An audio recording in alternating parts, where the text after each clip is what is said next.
Should the church be made up of patriots or pacifists? How does the gospel teach us to relate to the nation and world around us? And when we apply the biblical worldview, we have to know when and how we should be confrontational. Today, we're going to be discussing the Screwtape letters on how we might better understand the biblical worldview as we navigate the world around us. America is in a moment where she needs revival. We're in the middle of a culture war and we need to be critical thinkers. We're going to also discuss how our feelings, emotions, and even our desires can be used to distract us and take us to a place where we feel nothing. And in our final segment today, we're going to play Buy, Sell, or Hold with Bible stories that would make for interesting horror movies. And let me go ahead and say I'm really looking forward to that. But thank you for joining us. This is Kingdom of the Logos, a Christian program of critical thinking and adventure produced by clergy in the Church of the Nazarene. I'm Pastor J. Dillon Proctor, and there are two others here with me in the studio. I'm Pastor Amanda Sparrow. I'm Pastor Mike Proctor. And before we jump into our more serious conversations, I am really excited about how we're wrapping this program up. Bible stories that can make for interesting horror movies, because we're going to come at this with an interesting angle. So I don't know how y'all are feeling about that. I'm excited about it. I like horror movies, and I think actually kind of discussing some interesting takes, both on the biblical narrative, but also how we could make better movies will be quite fascinating. Yeah, and I know a lot of people at first they'll be like, oh, horror movies are all bad, they glorify evil.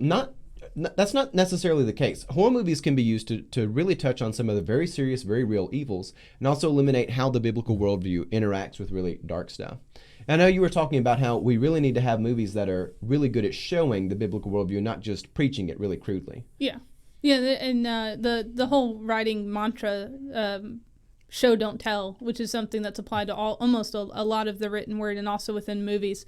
We've seemed to have forgotten that in a lot of Christian films. So. Yeah, so that's what we'll be looking at the end. But for our opening segment today, we are getting on this topic of patriots or pacifists, because this is something which really is a bit of a question that people wonder. They say, well, we're called to apply the biblical worldview, obviously. Well, how do we do that? How and when should we be confrontational? So we're going to be talking about this, and it's very important to understand as it comes to applying the biblical worldview in the world around us, and also really navigating the moment in which we're in and making good on the talents which God has entrusted to us to bring revival to America. And last week, we talked about the Great Folly, when we take the frustration that we have against political and big picture, and I say that with quotes, issues, which are largely wrapped up with people we've never met, and we take that frustration we have on those areas and we apply that to the people that are in our immediate surroundings. You know, this is the peril of allowing Thanksgiving dinner to be ruined by political affairs instead of actually enjoying the rare moments you have with your family and neighbors. Today, we're picking up on this, and we're going to be reading from the Screwtape letters, which are written by C.S. Lewis. Now, the Screwtape letters, they are a bit of a parody satirical writing, but they're very good at bringing out theology because they are written from the perspective of hell. They're written from Uncle Screwtape, who is a demon, devil in hell, whatever you want to call him, but his job is to tempt and to teach his nephew, I almost said his cousin, but his nephew, Wormwood, on how to better tempt. So let me read this excerpt from the Screwtape letters regarding patriotism and pacifism, and then I'll share just a few more thoughts and then let Pastor Amanda and Pastor Mike respond. So, Screwtape writes, "My dear Wormwood, I had not forgotten my promise to consider whether or not we should make the patient, the one we are trying to tempt and bring into hell, an extreme patriot or an extreme pacifist. All extremes, except extreme devotion to the enemy, who is God, are to be encouraged. Now, this is not always the case, but it is at this period. You see, some ages are lukewarm and complacent, and in those times, it is our business to soothe people yet faster to sleep. And in other ages, of which the present is one, they are unbalanced and prone to faction. And in those times, it is our business to inflame them. Now, whichever your patient adopts, whether it be patriotism or pacifism, your main task is going to be the same. Let him begin by treating his patriotism or his pacifism as part of his religion. Then quietly and gradually nurse him onto the stage at which the religion becomes merely a part of the cause. Now, in this case, Christianity will be valued chiefly because of the excellent arguments that can be produced in favor of patriotism, or the great arguments it can make in favor of pacifism. The attitude, of course, you want to guard against is in which the temporal affairs, those affairs of the moment, are treated primarily as material for obedience. You do not want him to look at the moments in which he lives as an opportunity to obey the enemy who is God. And once you have made the world an end, and faith merely a means to this end, you almost have won your man. And it makes very little difference what kind of worldly end he is pursuing, whether it be patriotism or pacifism. And that is, provided that all the meetings, pamphlets, policies, movements, causes, and crusades, they matter far more to him than do his prayers, than do the sacraments, than do charity. And the more he religiously, and on those terms of religiousness, looks at patriotism and pacifism, the more he is securely ours. I can show you a pretty cage full of people down here exactly like that. Your affectionate uncle, Screwtape. All right, so I've actually talked about this quite a bit on a few other programs that I've put out on my Nazarene Stream Preacher channel, but I do want to put one thing out there posited, and Amanda's laughing at that. Did you say Stream Preacher or Scream Preacher? You see, it's a play on Scream Preacher, okay. But it is stream because I stream video games while I preach. That is fantastic and clever. I like it. So yes, the Nazarene Stream Preacher, which I've become a little bit of a Scream Preacher as of late, but neither here nor there. Okay, so one thing that I want to just make sure that I clarify on the front end of this is just to kind of give this conversation some direction. One of the big topics that we've talked about a lot here at Kingdom of the Logos is the difference between the primary expression and the medium. Again, you look at something like the statue of David. David's whole body is figure. That is the primary expression. You're looking at David, this monument to this biblical hero. Now, the medium for that is the stone and all the things used to make a statue. You can look at a situation where Jesus heals somebody. He might reach out and touch someone or take mud and put it in their eyes. You know, his touching is the medium, but the primary expression is the healing, those salvific things that he is doing for people. That's the primary expression. That healing and transformation is really the primary expression. Pacifism and patriotism, they are mediums with which Christian virtue can be used, so long as the patriotism and pacifism do not become the final goal. Kind of what Screwtape talks about here. Patriotism and pacifism, they can be used for goods. And just to give an example of this, patriotism can be a means for making good on the talents which God has entrusted you. In other words, you're born in a certain time, in a certain place. Those have been things trusted to you, your neighbors, and you're going to make good on your place of birth in your local neighborhood. Patriotism is an opportunity for that. When it's, again, you're doing this in service to God, and it's an extension of that. And on the other side of this conversation, pacifism can be a means for meekness, which is not weakness or something like that, but it's the disciplined strength where you're using your power, your authority for the common good and not just for self-indulgence. So pacifism can be used for that meekness, and patriotism can be good to make good on those talents which have been entrusted to you in your natural place of birth and neighborhood. All right, so that's Screwtape's comment on that, and I'm just going to let y'all respond to this bait and switch where you get people to look at Christianity really as a means to other ends and all the forms of worldliness which come in. So I don't know who would like to respond to that first. Well, you know, for me, I think I lean very much into the patriotism side, and so I think it's so easy for me to see that because there's a slippery slope of all of a sudden, you know, we're called to be a godly nation. So, I'm not only am I a patriot, but all of a sudden, I think there's a fine line when patriotism itself becomes the God. Yeah. To be worshiping a country rather than God and God alone. At the same time, I can see that same element when you're called to be a Christ-like and humble, not to be a part of violence. So this whole pacifism, direction to where all of a sudden you can start worshiping that idea rather than God as well. And, I think C.S. Lewis is right on with this writing because, like I said, I lean heavily towards the patriotism side, and I have to keep myself in check.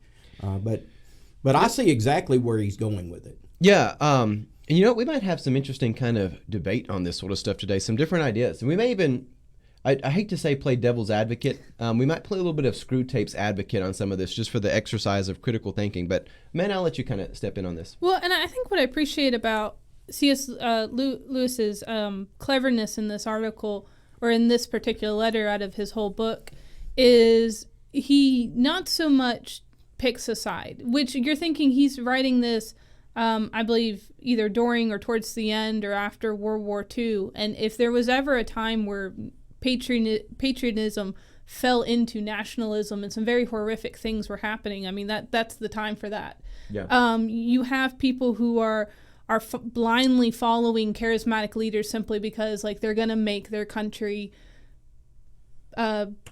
Well, they're going to make powerful them again. They're going to they're bringing them out of the depression. They're bringing them out of the really still the troubles that were caused after World War I. And so there's all these dynamics happening, which again we can see our current situation and all of that.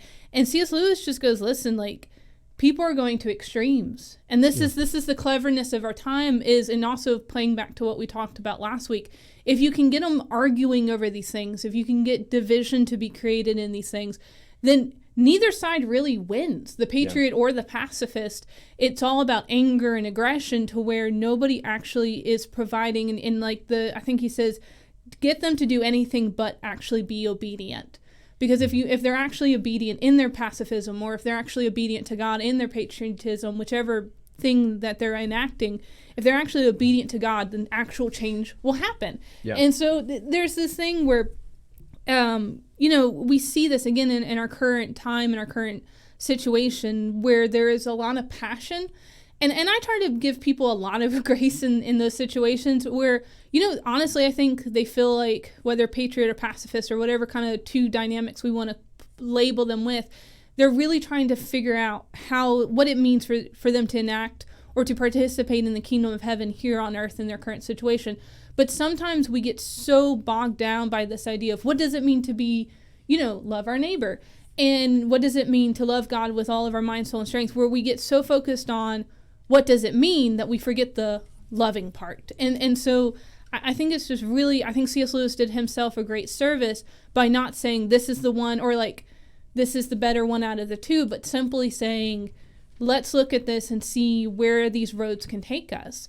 And again, the ultimate goal, like you're saying, the primary expression is not patriotism or pacifism. The ultimate goal is how are we obedient to God? Yeah, I think that's really one of the most clever lines that's in there is he says, if you can get them to do anything but think their current moment is an opportunity for obedience. Mm-hmm. And what is so brilliant about this is C.S. Lewis, he kind of understood that it was easier to really illuminate theology from taking that stance of hell more so than the stance of heaven. Mm-hmm. And I think he was challenged to kind of write something from like an angel's perspective. I know we talked about this, and he was kind of a little uneasy, and rationally so from that, where you can write things from the perspective of hell to really hit the pinpoint on a lot of this stuff, because it's so much easier to fall into a pitfall than it is to actually be obedient. Mm-hmm. And so oftentimes in life, we are looking at the world around us as means to various ends. And you see people do this with the Christian faith all the time, rather than saying, well, how can I actually be obedient and make good on the gospel right now?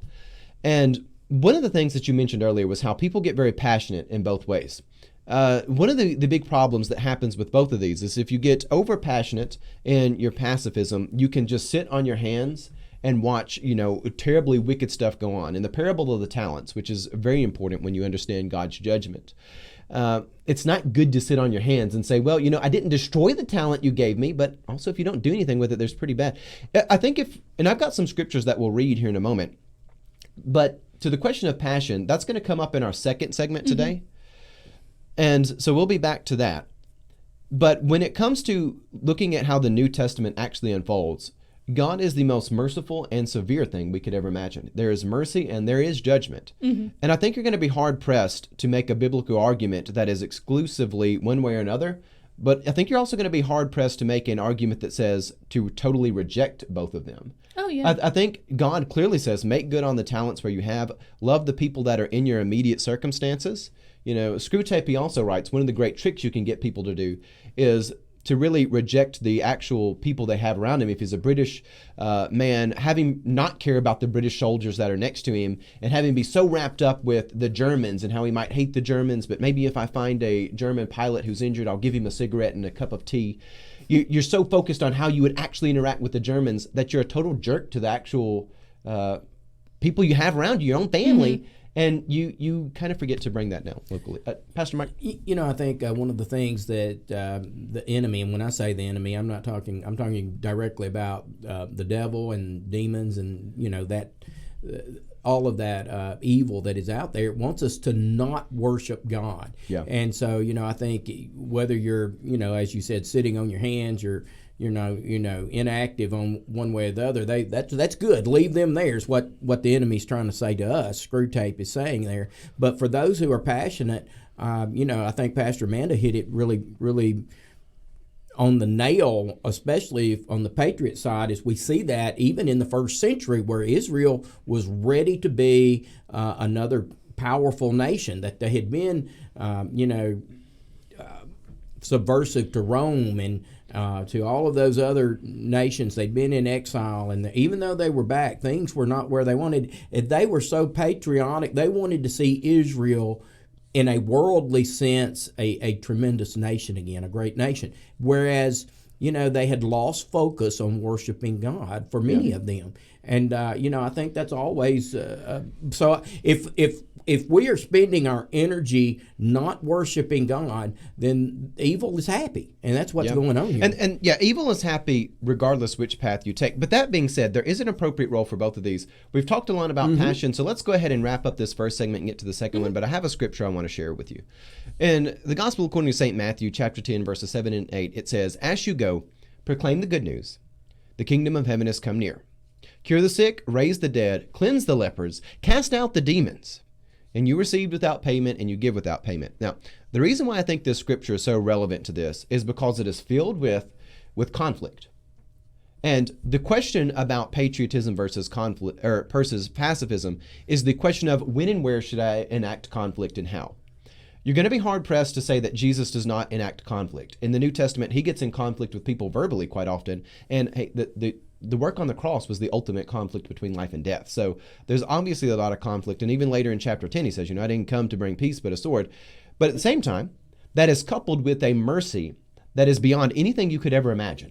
To give people that says, look, I will fully cleanse everything you have ever done wrong. You can receive salvation. I am giving this huge investment in you. You're all sick little miserable rats, but I have come to invest in you. And I know I'm going all John Edwards, sinners in the hands of an angry God. You're all miserable rats, but I have come to invest in you that you can return to me as righteous, adopted sons and daughters who are restored and can live noble lives. I have come to you to give you this purchase. You can freely receive it. I have made this huge investment in you. And there's this push and pull that says, you cleanse the lepers. Those who are the least in society, you do what you can to heal them. I am giving you the authority and power to do it. But also, cast out the demons. Like, go out there and rebuke evil. So there's a balance to be had between these two. Pastor Mike, I'll let you have the final thoughts on this segment, and then we're going to come back to talk about the role of feelings and pleasure, because they tie into this. Yeah, I think in the Old Testament, we see these three main voices of the priest, the prophet, and what we call the king or the sage, and perhaps the priestly element be more of a patriotic voice, I would kind of lean to, and then the prophetic voice, maybe that being a little more of, the pacifist type, where great mercy is being exercised. But at the end of the day, I think it is that bringing of all of those voices together, that kingly sage voice, the voice of wisdom, to know how to apply each one in every situation. And so, with that being said, we must turn to God and ask for that godly wisdom. All right. Well, we will be back here in a moment. And we're getting the audio controller over here. Crazy stuff happens. Anyways, we're going to be back in a moment to talk about how pleasure and feelings, they come in and they really keep us from revival. So we'll be back to talk about that in a second. Thank you for spending time with us here at Kingdom of the Logos.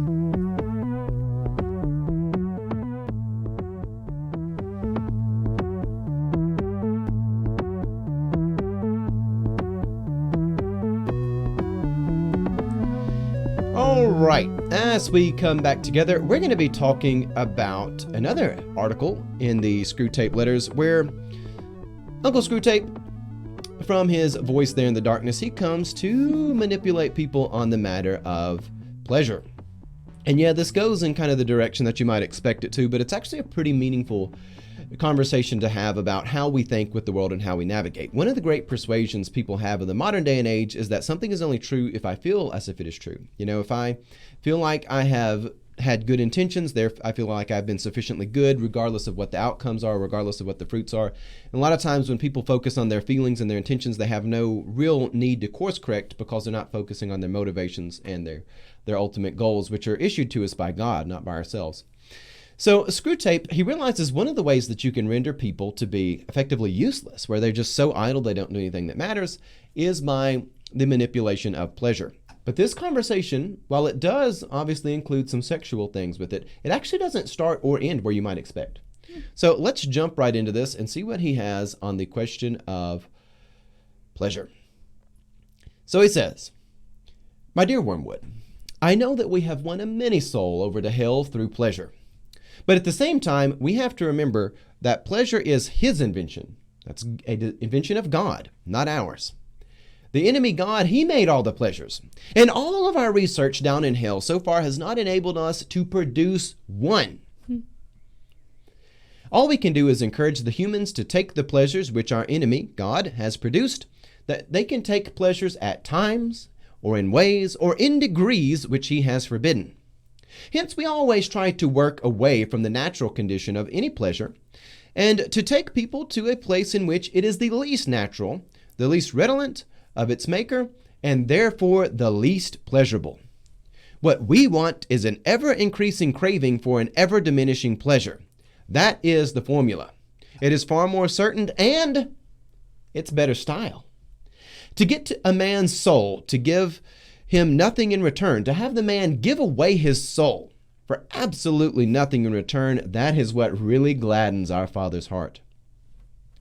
So what you see Screwtape saying there, he says it's good style, it's in good taste of hell to have people crave ever, meaningless pleasures, to crave that more and more, to just really have this exercise that all we want to do is have pleasure, but have it be just diminishing. And ultimately to get people to throw away their whole life for absolutely nothing in return. And furthermore, as the book, The Letters unfold, Screwtape, he kind of returns back to this concept on feelings and pleasure. And he says that you can get people to really do nothing in life if you can separate all pleasures and emotions from their true purpose as designed by God. And the more you do this, the more you make people useless. You were talking earlier about how people get passionate about causes. Well, Screwtape addresses that too. He doesn't miss anything. Screwtape, he's got all of his avenues covered. He says, whenever you've got people passionate about stuff, he says, the great thing to do is to prevent him from doing anything. As long as he does not convert his passion or his repentance into action, it really doesn't matter how much he thinks about it. Let the little brute wallow in it. Let him, if he has any bend in that way, let him write a book about it. Let him proclaim it on the rooftops, his passions and pleasures. You see, that is an excellent way of sterilizing the seeds with which the enemy has planted in a human soul. Let him do anything. Let him announce it, but let him do anything but act. The more he feels without acting, the less he will be able to ever act. And in the long run, the less he will ever be able to feel. Your affectionate uncle, Screwtape. All right, so I'll let y'all just respond to that. It's really clever stuff here. There's a lot of stuff. Yep. Yeah. I like, again, this kind of idea. And if you've ever read Screwtape's letters, it does take a while to read them because you have to kind of continually remind yourself you're reading this kind of in the enemy's voice. Or, so when they refer to the enemy, they're actually referring to God. And when they refer to their father, they're actually referring to Satan. And there's some weird things. But in the midst of all these juxtapositions, you're really stretched, which is why I think, one, it's funny where he says, let him write a book, but not do action, which is hilarious for an author to be writing. Yeah. But again, C.S. Lewis is clever enough, a little bit maybe to call out the intellectual elite of his day, which he would have been a part of. Him and J.R.R. Tolkien were professors that worked together. They would be considered in their day and in our time the intellectually elite. And yet they're able to kind of call out their own little kind of demographic to be like, listen, God forbid we do all of this academic stuff and never actually turn it into action that impacts people. But sorry to get back kind of and this is the cleverness of fiction, I believe, and also the cleverness of both C.S. Lewis and J.R.R. Tolkien, is they are able to write such great theological works, and yet in the midst of characters and worlds that are completely made up. And it prompts us, I think, to think better than maybe an explicit theological work does. because all of a sudden we're like, well, wait, the demon is saying that we should do this, and this is actually what we have been doing. This isn't a good thing if the demon's okay with it. And there is, and I also like that you can play on feelings to an extent where you actually don't feel. Yep. If feelings are your end, then you will basically kind of get what you're asking for. It's this overwhelming sense of feelings will eventually leave you feeling less. And and I think, again, especially in our time and age, and this is written, I think I looked it up, 1942, so we're at like the almost 80 year mark for this book. So almost a century later, and things have probably gotten worse, not better. If anything, they've stayed exactly the same, although some of the situations and the people and the countries involved may have changed a little bit. The basic sin principle has remained the same. But we do see this, and especially with social media and able to like hear around the world, these ideas of passionate projects and getting behind different movements, which have definitely their place and are needed. And we need to act and to respond to the great oppressions of our world. But sometimes it's just so easy to kind of like be a part of them without actually being a part of them and calling to action. And I think it is something, we all want to be a part of something bigger. And I think that's really where Screwtape is addressing, is his victim or client or patient or whatever they're calling him wants to be a part of something bigger. But sometimes we come to those things and we just want it to fill the gap in our own lives. We're actually not participating in the kingdom of heaven and fulfilling that redemption and reconciliation within ourselves and also our world. Yeah, and just my thoughts on that. There's a lot of people who want to be someone as opposed to do something. Mm-hmm. And this really is where the concept of obedience come in.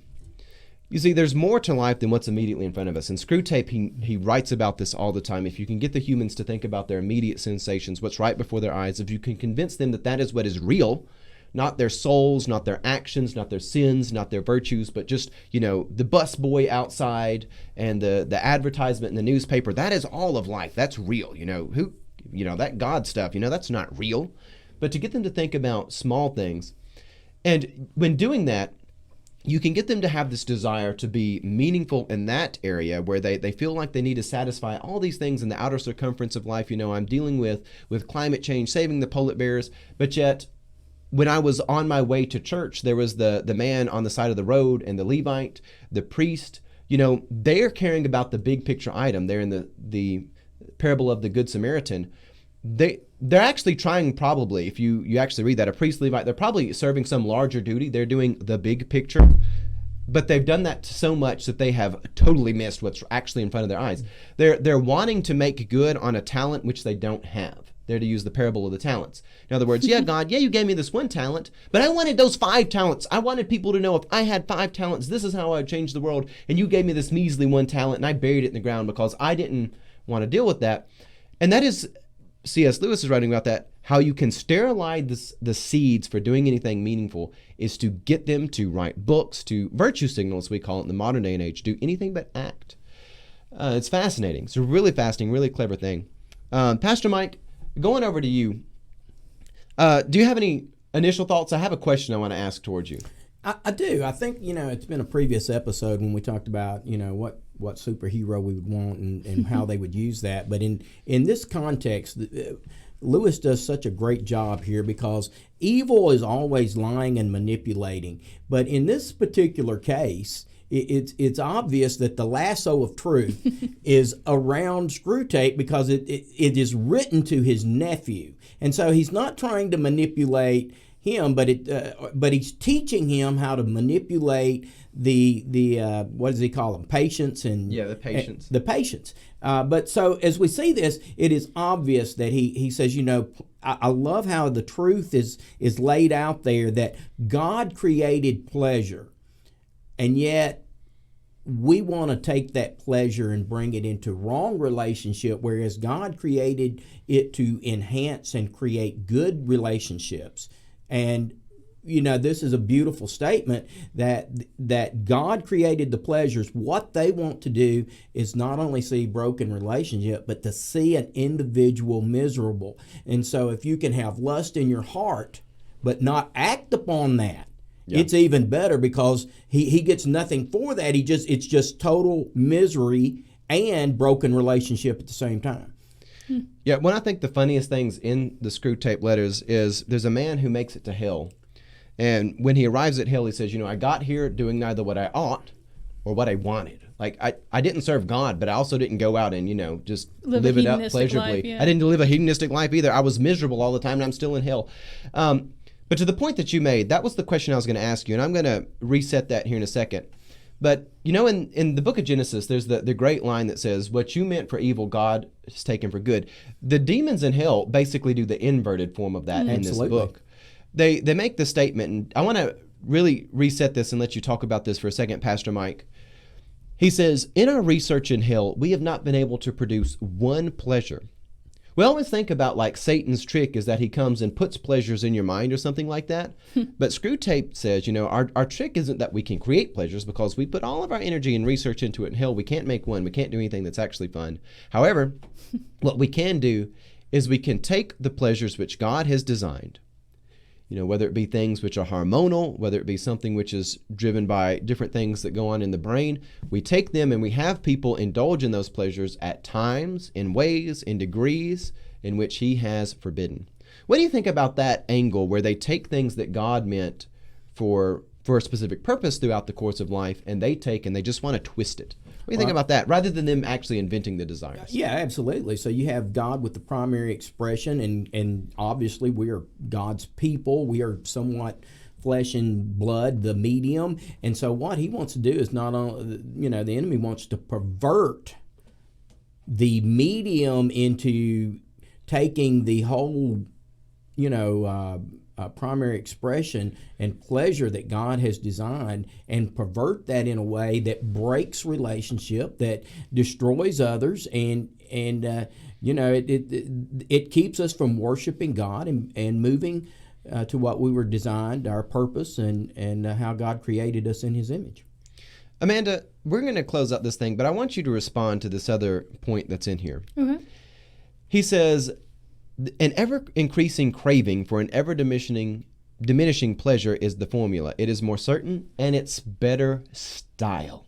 What do you think about this, that hell describes it as stylish? This is a good style temptation when you can have people wanting to throw away their life and give him nothing in return.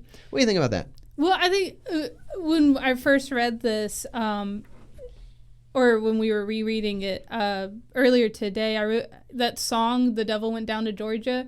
Like, at least that guy got, he was risking something. I get your soul, or you get this fiddle of gold. Like, there was an exchange happening. And I think often we think that that's how evil works, right? We give up our soul for the momentary pleasure. We give up, right relatedness with God for something. And really what we find in here, again, the cleverness is when we give up our soul to the darkness, to the diabolical one, to the, the accuser, we really aren't getting anything in return. And this is the genius. And again, the style, that is a fun word. Like, it's not just good, it's stylish. Like, it's cool. I just really like that language that C.S. Lewis picked. But yeah, it is that this is, the way to do this is to so confound us that we are willing to give up life and life everlasting, life abundant, not just in the next life, but in this current life, abundant life, for absolutely nothing. And all the while, and that's the thing, like it even says, you end up not feeling anything. You think you're getting pleasure upon pleasure, and that's the sin. But in the end, you're actually not even getting pleasure itself. And it's and I think that's why where we are in our world today, and I think the church has often responded improperly to these things, where we thought, okay, it's kind of like ancient Israel. They said, we're called not to worship idols, and worshiping idols leads us into exile, so we're just going to get rid of, everything. And they don't realize that didn't solve the problem. Idolatry was still there even if you didn't have the stone or wooden statue. And I think the church has done that too with pleasures. They're like, pleasures led us down to being heathen, so we're just going to get rid of everything that feels good. Like, if you're not sitting on that hard wooden bench at camp meeting for at least 3 hours and like your legs have gone numb, then you can't experience holiness. And that is completely a joke. I love camp meeting, but continuing. But like we no one can experience holiness without burlap sack underwear. Yes. Right, like you have to be in pain in order to be holy. And we've done this thing, and then we've looked around and been like, kind of also tying in with when Jesus admonishes the priest or the Pharisees in Matthew, and he says, because of that, you've made people worse sinners than they were ever before they encountered the good news. And it's just to realize that the path to hell, again, God is not prescribing the path to hell being wide. That is not how God created it to be, but describing. There are so many different ways to live an evil life, everything from the full spectrum of just being miserable and doing nothing to actually living a debaucherous life. And instead, what God calls us to is pleasures, but pleasures in right relatedness. And it is difficult because it can be easy to slip either way, but there's something quite masterful about this saying, again, there's many roads to hell, but the better style is to get them where they cannot feel anything. Yeah.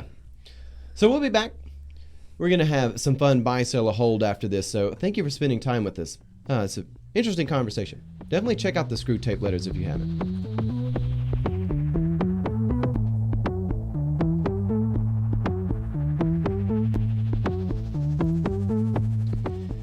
All right, coming back for our final segment. And again, this is Kingdom of the Logos, a Christian program of critical thinking and adventure. So we thank you for spending time with us. If you would like to help grow our program, grab a link to our content and share it with others. You can reach out to us at kingdomoftheLogos@outlook.com, or you can look me up personally and email me at jeffdillonproctor@gmail.com. All right, so we're going to have buy, sell, or hold for our final conversation. Now, what we're going to do is I have 10 movie propositions. And they are movies which most of them are not going to be told from the perspective of the characters that we have specifically outlined in Scripture, but they're going to be about biblical events. So there's going to be some liberties taken to flesh these out into movies. So just have that on the front end. But they are meant to kind of properly convey some of the morality there.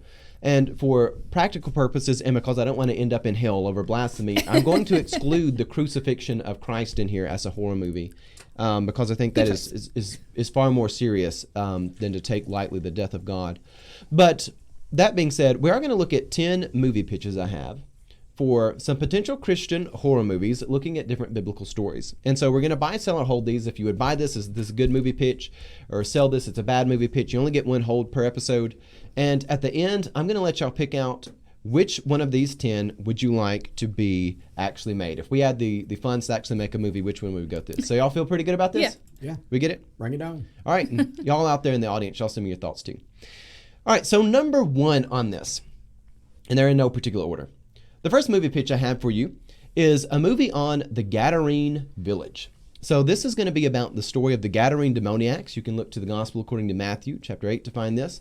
And this is going to be a monster horror movie where it's not just that the demoniacs are monsters, but so are the village, the townspeople there. Because if you remember in the biblical story, when Jesus comes and casts out the demons, they get very mad. They beg Jesus to leave. So this village here, they're a little bit uneasy.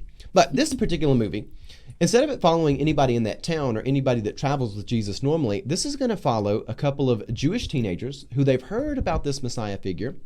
But the movie really follows them. They stumble into this village expecting that the Messiah might come this way, and they find out that the village is just possessed by this mob of people that's kind of fine with these demoniacs living there. And you're not really sure where the demoniacs are. They're kind of these monsters that always are looming in the darkness. And you kind of have this insane town that's all right with it. And these young Jewish teens, they're kind of like wondering, is the Messiah real or is he not? What are these insane people doing? And they watch the microcosm of good and evil play out in this little village. They kind of step into another world that's horrifying. So what do we think about that? A little bit of a teen monster movie. That's always a fun genre, kind of the classic 70s and 80s horror. We're always kind of teen-centered. So I like your artistic liberties on that one. But I also, I like the idea. It almost sounds kind of a Frankenstein meets Hills Have Eyes twist to it. That's what I was going for, actually.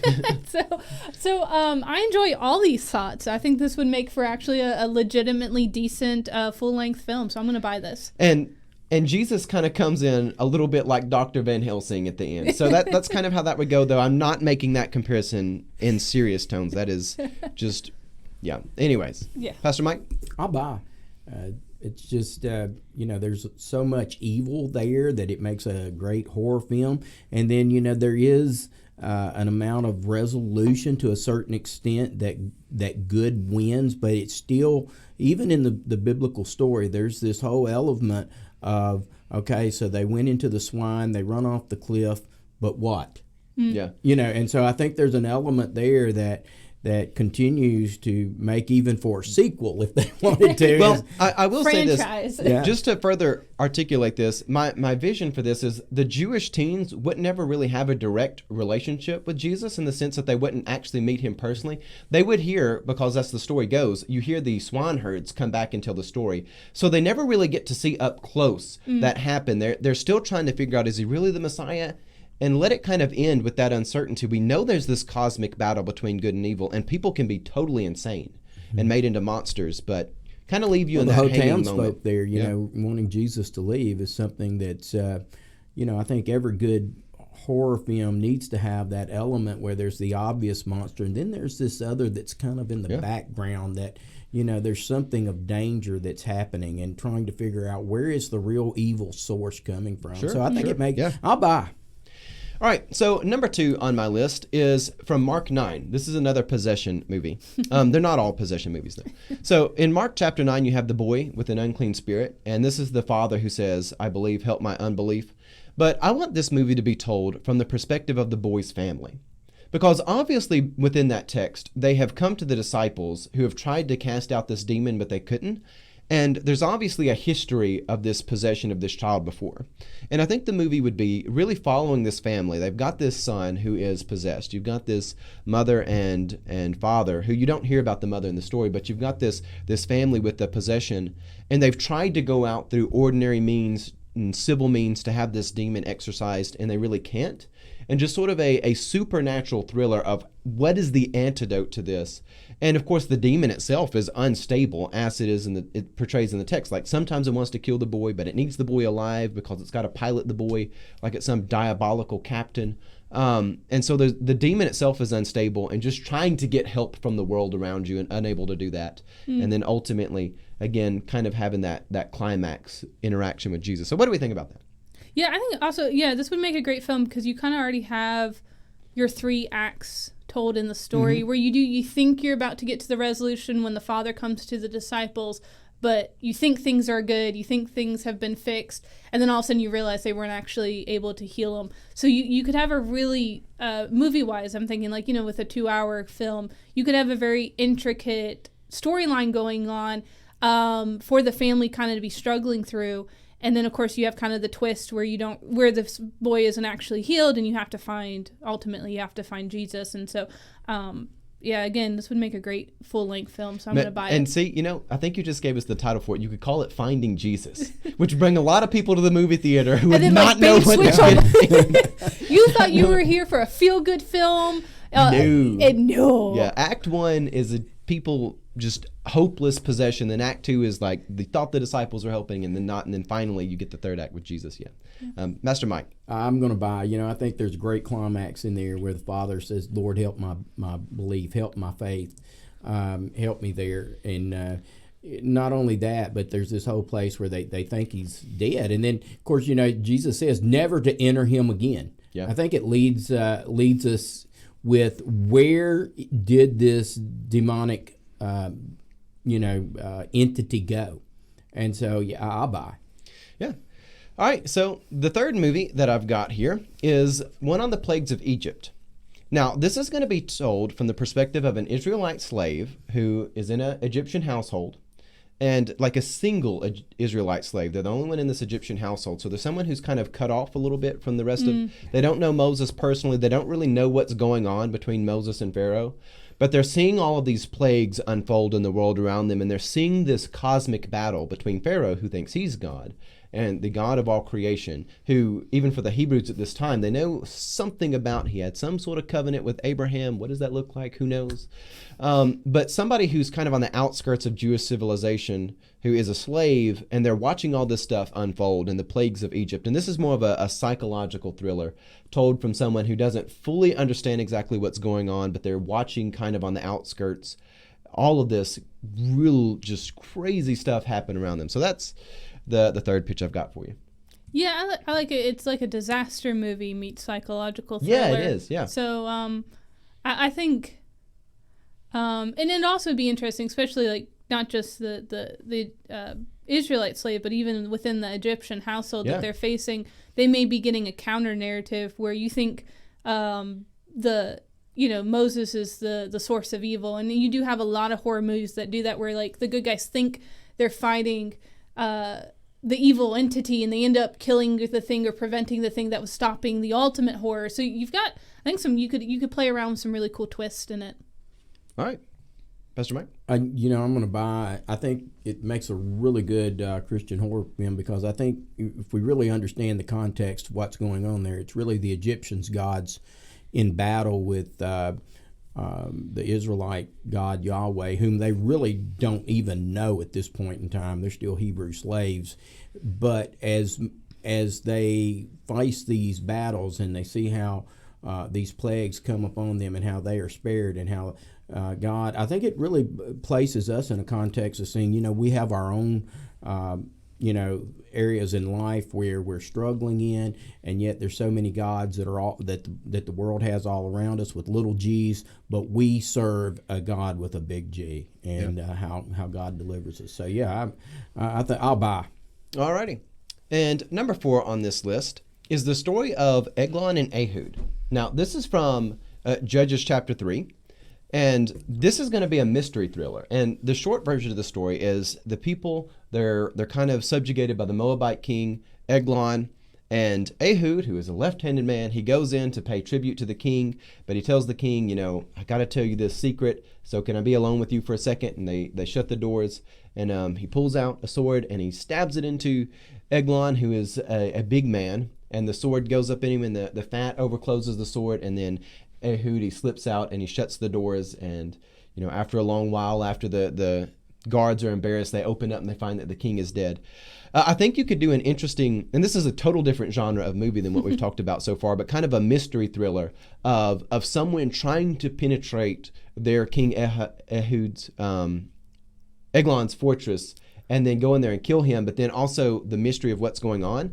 And I think you could actually tell this from the perspective of one of King Eglon's guards, and have that be the main character trying to figure out what's going on, where you have a little bit of, bit of Poirot. Yeah, a little bit of Poirot going on, because you have like some massive international like subplot going on, and it's like happened under your nose, and trying to figure that out. So a mystery thriller from that range. So what do y'all think about that? I would buy. I buy that idea. I do, but this story would also make like a really good gross out horror. Yeah, because you do have a lot of like those gross details, cheesy horror films where like people get cut, their arm gets cut off, and like more blood sprays out than is ever humanly possible. Like you have some elements in this story that would be very campy and funny in a gross way. Yeah, if the right amount of self-awareness might be required for this to be a good movie. It could go really bad or really good, but I still buy the idea. Yeah. I'll buy, but maybe for, as you said, it went kind of in a really gross, and I think it really might even have an element of comedy. That's what it was original. I don't think necessarily funny, but people would have understood, all the context of what went on there, and it does. It has an element of belittling your oppressors to a certain degree there, and how intelligent Ehud is to come in, and King Eglon has been basically deceived so easily. Yeah. I think there's I'll buy at the end of the day. And it's a great story. If you haven't checked it out, it's a very brief episode there in the book of Judges. Check out Eglon and Ehud. It's very fascinating. All right. So number 5, this one might have seemed obvious in this, but the story of David Goliath, where Goliath is portrayed just as your monster. Like it's a monster movie where Goliath is portrayed as the monster which people perceived him to be. And they actually tell this from the perspective of Jonathan, who they've kind of had this arc like, what do we do with this monster that's plaguing us? And eventually, obviously, David comes out. But what do we think about this? Yeah, I think it'd be good. I don't have much commentary on it, but I'll buy it. Yeah, I'll buy. And, I think there's something about giants that are spook us. And, I think that there are many giants. I know we can take look in the past, Facing the Giants, that's one. And I know that's not a horror movie, but at the end of the day, there's a lot of Christian usage in that, I guess. And so, yeah, I'll buy. Okay, the next one is a little bit more New Testament-y. This is Paul's exorcism of the girl possessed by a demon. And this is Acts chapter 16, where you find there's a girl possessed by a demon, and she's a slave girl, and her owners are using her for the purposes of divination, and they kind of have a business structured around this girl possessed by a demon.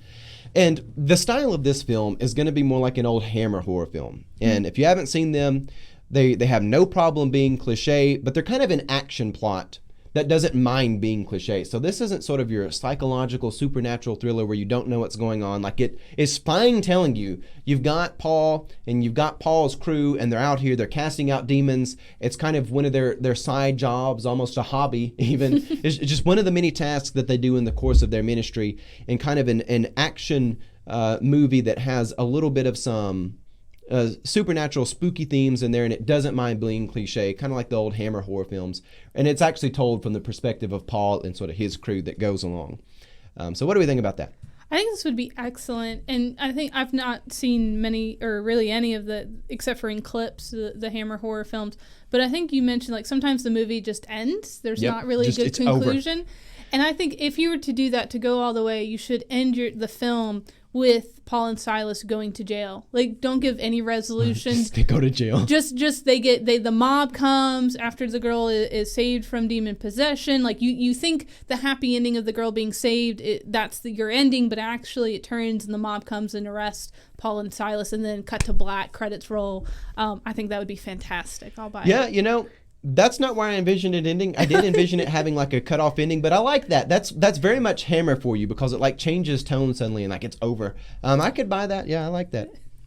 I'll buy this one too. I think I have seen a lot of the Hammer horror films. I don't know a lot of the background, but I would think it would be difficult for me to believe that they were not inspired by biblical themes as you watch these movies. There's all kind of implications there that they gathered knowledge from that and applied it in a way that really makes a good movie. So, but yeah, I think I'll buy it. So to put that in a more serious modern thing, kind of like a lower budget Indiana Jones film, where it's got some supernatural themes, but it's kind of an action movie.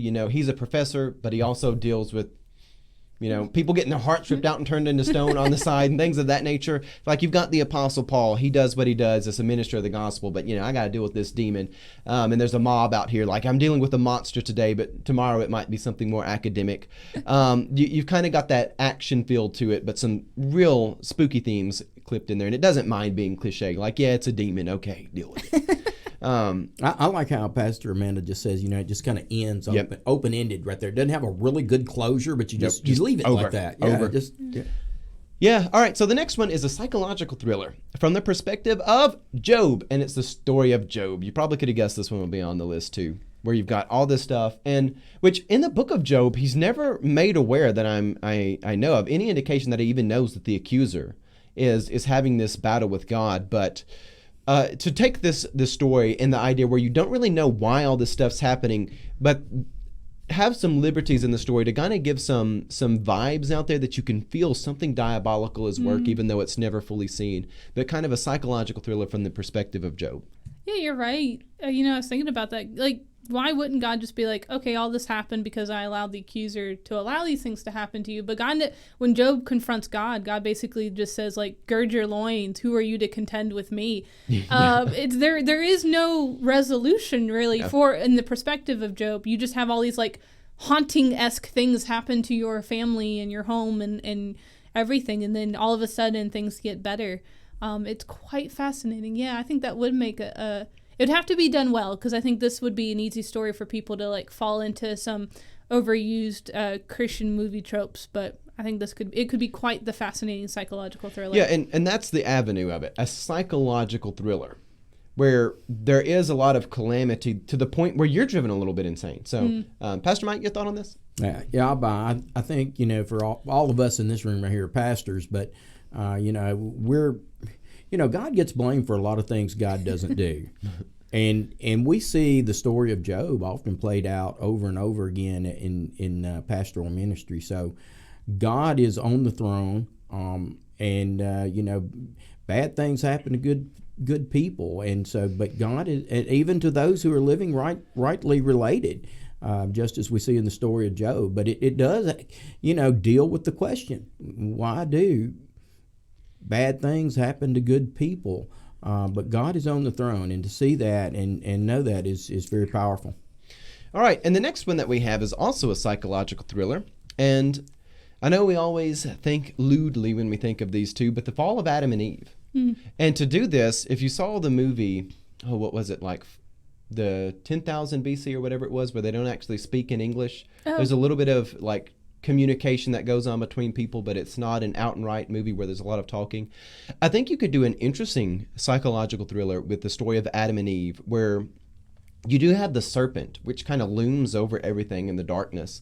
And really to play up the true nature of the serpent is this supernatural monster, which is much more, when it does speak in its rare moments, and when it does suggest things, maybe you don't have it talk at all, but it's obviously a very astute, a very intellectual, and very capable monster, even though it barely is perceptible as it looms in the shadows, coming out to really prey on Adam and Eve, looking for that moment where it could have power over them and ultimately drag them down to the fall, which of course this has a bad ending, this story does.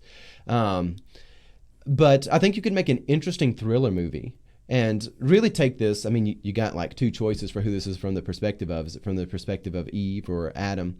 But really from their perspective, most likely from Eve, since she does more conversing there in the biblical text. But really the story of Eve is a psychological thriller. Yeah, and this kind of also calls back to some classic, the book The Haunting of Hill House, which was turned into a very well done series through Netflix.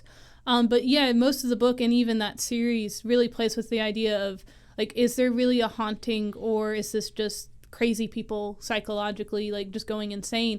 And it really kind of plays up those dynamics. And you kind of have Adam being this silent partner throughout the story of the fall, where he really doesn't, he's kind of implied that he's there, but he really doesn't really do anything. Yeah. And so you do have, if it's from Eve's perspective, you also kind of have Adam being there in the sense of, like, is she crazy, or is there actually a monster? Like, what's happening? And I think you could do some fun stuff with that story. And to your point there, and the reason why I brought up the 10,000 BC thing, because you kind of talk about the silent partner there, where you don't actually have a lot of conversation and deliberate communication between Adam and Eve. They're kind of portrayed as innocent children, and you've got this serpent who's like fully conscious of what he's doing, but also almost imperceptible. He's so faint, like you can tell that he's there and something is looming, but with the sort of mystique to it that I think would set the atmosphere. Pastor Mike, your thoughts on this? I think there's one element that we could bring in there. We could take that from an angel's perspective there and look at a little bit more of a spiritual warfare battle that's going on. And so, yeah, I'm going to buy.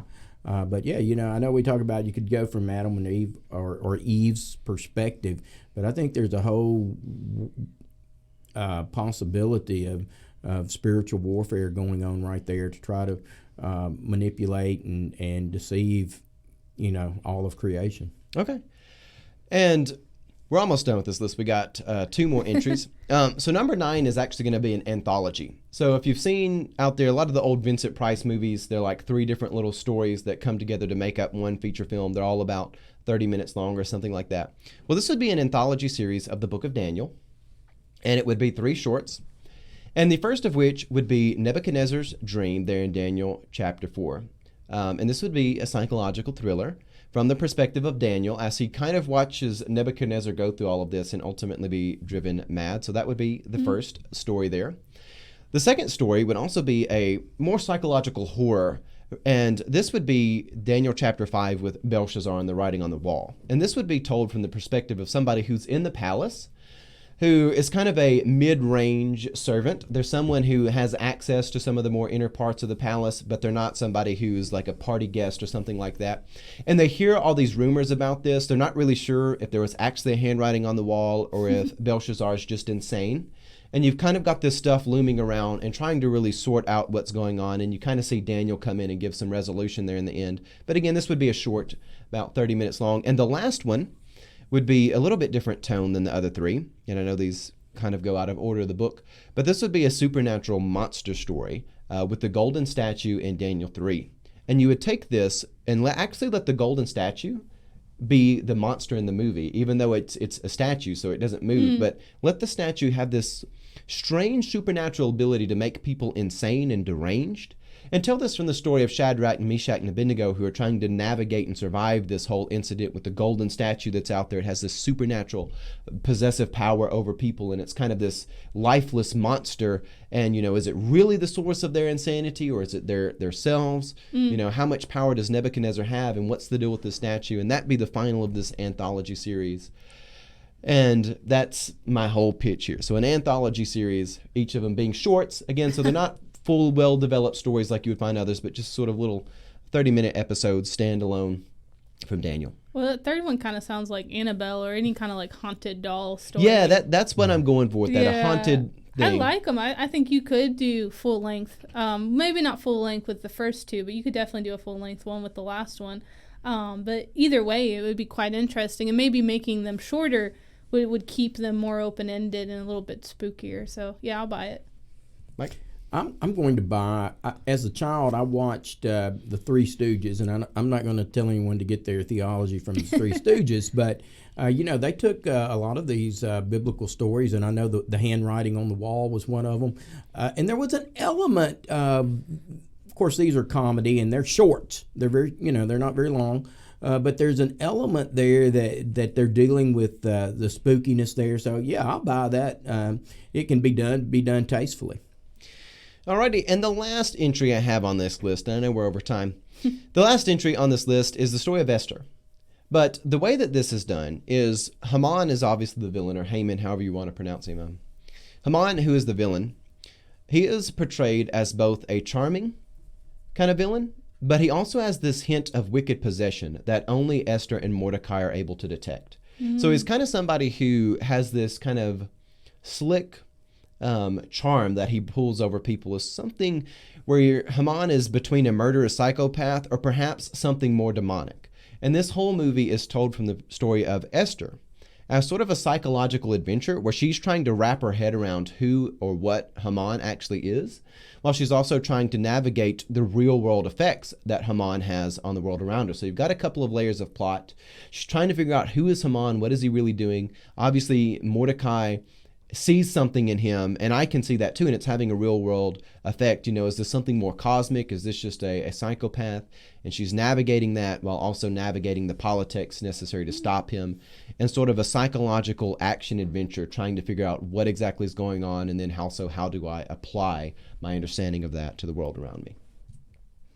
I like it. It's kind of got a Rear Window feel. The Alfred Hitchcock film where the guy knows that something's going on, but nobody else will believe him. Yeah, and he's trying to navigate like how to actually, and then he even doubts himself whether evils are actually taking place. So you could have kind of a slow burn horror film going on with this one. I like it. I'll buy it. Which would be a totally different take on Esther than normally these movies are.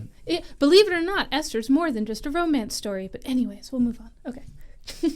Pastor Mike? I'm going to buy, I think there's, as much as you talked about the possession and exorcising of evil spirits, there is in this story of Esther a desire and for possession of power and authority and abuse of that we see with Haman or Haman, however you want to say that. But nonetheless, it is definitely some evil to be dealt with, and I'll buy that. Alrighty, so what of these 10? Now, I know number 9's an anthology, but whatever. What of these 10 would you like to actually see made into a movie if we could do any of them?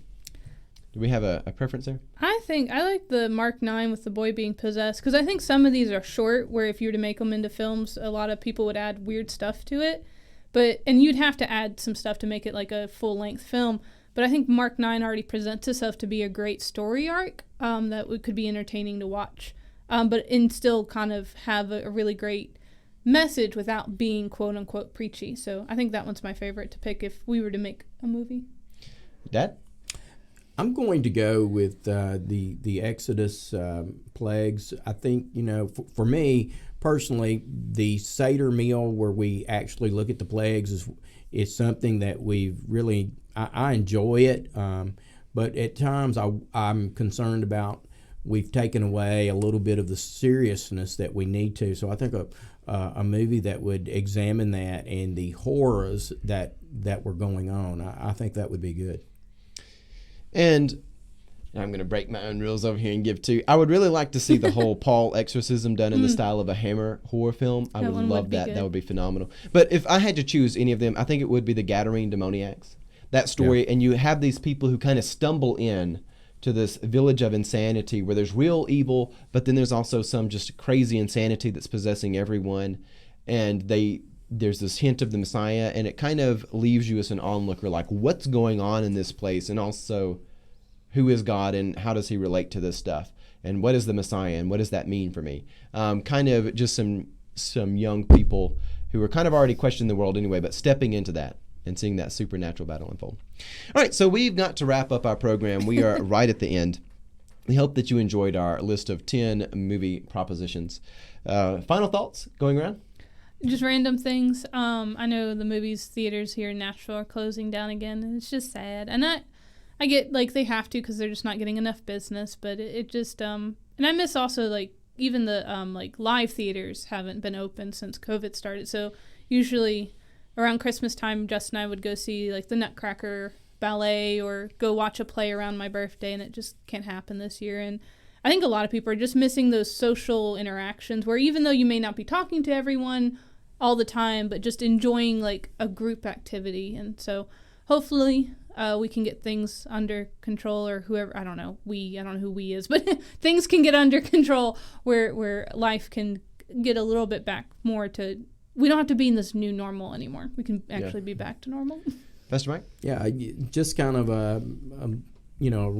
riding on her coattails. This seems like one of the best length of falls we've had. Seems like in this Tennessee weather for years, it's gone straight from summer really right into winter, and we've had 2 or 3 days of fall. It was short-lived, but it seems like for the last couple of weeks it's just been beautiful. The leaves are starting to change colors, but this constant cycle that we run through in life, that God holds all things together, and change is not always easy for us, but there's something that for me, and maybe I've been, I'm older in life, but to see these changes, these weather situations change like this, and there be some type of constant to it. I know it just seems like we're having all kinds of hurricanes and all kinds of devastating stuff, but here in Tennessee, the leaves are changing, the weather's cool. It just feels good, and there's an element of that just brings good hope and joy to me. All right, my final thought for it is a bit of a prayer request too. One of the things that worries me is there's a lot of alligators in the yard right now. I know the main prevailing narrative is everything has to bow down before the coronavirus, but one of the things that bothers me is that a lot of our older folks have been cut off from the world, and things like abuse and neglect in the nursing homes and people who live alone, that's a real problem. And I can only suspect that it has only been exacerbated in this time, and there's very little things to hold these events accountable. So that's something just as a prayer request. Make sure we pray for those who are alone. And also find ways to break this stuff down. Like, don't bow down to the golden statue that Nebuchadnezzar says. The Holy Scriptures obviously don't mean follow every law if that law is in contradiction with the commandments of God. And honoring your father and mother is a commandment of God. And we need to just say no to a lot of stuff and say, you know what, we're going to go honor our father and mother. Deal with it. So that's my final thought. Thank you for joining us. We hope you've enjoyed this program. God love you, and have a blessed day.